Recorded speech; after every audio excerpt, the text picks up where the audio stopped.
2023 চনৰ আজি অন্তিমটো দিন আৰু এই অন্তিমটো দিনৰ সূৰ্য অস্ত যোৱাৰ সময় হৈছে বৰ্তমান।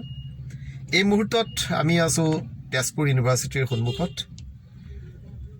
আমি যোৱাকালিও আহিছিলোঁ তেজপুৰলৈ, কিন্তু আজি ভাবিলোঁ তেজপুৰলৈ যামেই, যিহেতু চৌকীঘাটৰ দলংখনৰ ওপৰেদি যোৱাৰ যি মনোমোহা পৰিৱেশ আৰু সময়ৰ যি সময় যি বাচি যায়, তাৰ ওপৰত এটা ভিডিঅ' বনাই সকলোকে দেখুৱাওঁ। আমি চাম আজি চৌকীঘাটৰ দলংখনৰ ওপৰেদি গৈ কেনেকুৱা লাগে। আমি আপোনালোকক ঠিক চৌকীঘাটৰ পৰা ইয়াৰ পৰা গৈ চৌকীঘাটৰ দলং পোৱাৰ আগতে যিখন 4 লেন আছে, তাত উঠাৰ পৰা আপোনালোকক সম্পূৰ্ণ ভিডিঅ'টো জামুগুৰি পোৱালৈকে আমি ভিডিঅ'টো কৰি দেখুৱাম বুলি ভাবিছোঁ। আশা কৰোঁ আপোনালোকে চাই ভাল পাব। বলক আমি এতিয়া 4 লেনলৈ গৈ থাকোঁ। আমি ঠিক আমি বিশ্বনাথ চাৰিআলি যোৱা 4 লেনত আমি উঠি পৰিছোঁ, সোমাই পৰিছোঁ। ঠিক বাওঁফালেদি গ'লে আমি খন্তেক পিছতে আমি চৌকীঘাটৰ দলং পাম, আৰু তাৰ পৰা মাত্ৰ অকণমান দূৰ গ'লেই আমি জামুগুৰি পাম, তাৰপিছতে বিশ্বনাথ চাৰিআলি পাম। জামুগুৰিলৈ ইয়াৰ পৰা দেখুৱাইছে 11 কিলোমিটাৰ। আমি মাত্ৰ 11 কিলোমিটাৰ গৈ জামুগুৰি পামগৈ। আমি ইয়াৰ আগতে তেজপুৰলৈ আহোঁতে বালিপাৰা হৈ পেলাই আহিবলগীয়া হৈছিলে। 75 কিলোমিটাৰ্ছ আছিলে, কিন্তু এতিয়া সেই দূৰত্ব কমি বহুতখিনি কমি গ'ল, প্ৰায় 40 কিলোমিটাৰ দূৰত্ব কমি গ'ল। আৰু ইয়ে বিশ্বনাথ জিলাৰ লগত শোণিতপুৰ জিলাক সংযোগ কৰাত এক গুৰুত্বপূৰ্ণ ভূমিকা পালন কৰিব বুলি আমি আশা কৰিছোঁ। ইতিমধ্যে আমি যিখন চৌকীঘাটৰ যিখন জীয়া ভৰলীৰ ওপৰত থকা দলং, সেই দলংখনৰ ওচৰ পাইছোঁহি। খুব আশা আকাংক্ষাৰ এখন দলং মুকলি হৈছে, যদিও আনুষ্ঠানিকভাৱে মুকলি কৰা হোৱা নাই, তথাপিও এইফালেদি অহা দেখিছোঁ আমি। কিন্তু দুৰ্ভাগ্যজনকভাৱে দলংখন অনানুষ্ঠানিকভাৱে মুকলি কৰাৰ পিছৰ পৰা কেইবাটাও দুৰ্ঘটনা সংঘটিত হৈছে। আমি গম পোৱা মতে যোৱাকালিও এটা দুৰ্ঘটনা সংঘটিত হৈছে ৰাতি।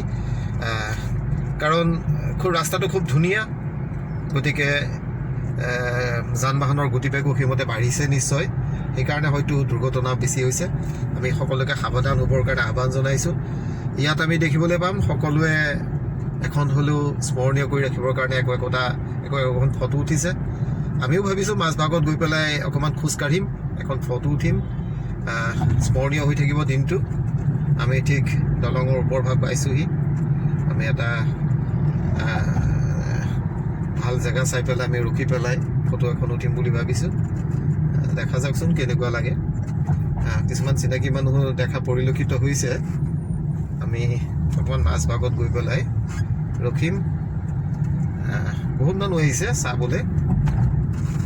ঠিক আমি এইখনতে ৰখি লওঁ, এইখনত খালী জেগা অলপ আছে। সুন্দৰ এক অপৰাহ্নৰ সময়, ভাল লাগিছে থাকি।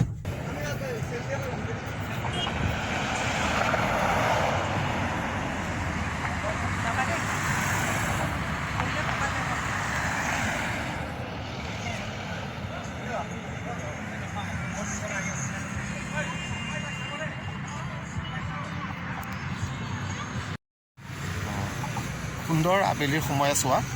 আমি এই মুহূৰ্তত আজি বছৰটোৰ শেষৰ দিনটোত আমি আহি পেলাই চৌকীঘাটৰ দলঙৰ ওপৰত আছোঁহি। আমি দুইটাই আহিছোঁ, আৰু কালিও আহিছিলোঁ এইফালেদি, কিন্তু কালি আমি কোনো ধৰণৰ ভিডিঅ' নকৰিলোঁ বা নৰখিলোঁ। আজি উঠি পেলাই আমি চাইছোঁ, দলংখন চাইছোঁ, আৰু মানুহৰ উৎসাহ উদ্দীপনাবিলাক দেখি ভাল লাগিছে। সকলোবিলাক গাড়ী আহি পেলাই ৰখিছেহি, ৰখি পেলাই একপি হ'লেও ফটো উঠিছে। আমিও আহি পেলাই ইয়াত ফটো এখন উঠিলোঁ, চালোঁ, সকলোৰে ভাল লাগিছে। আমি দুইটাই আহিছোঁ, গতিকে আজি বছৰৰ শেষ দিনটোত আমি দুইজনে অলপ ফুৰিলোঁ, ভাল লাগিলে। আৰু আপোনালোকো আহক, ভাল পাব। আমি এতিয়া গৈ থাকোঁ।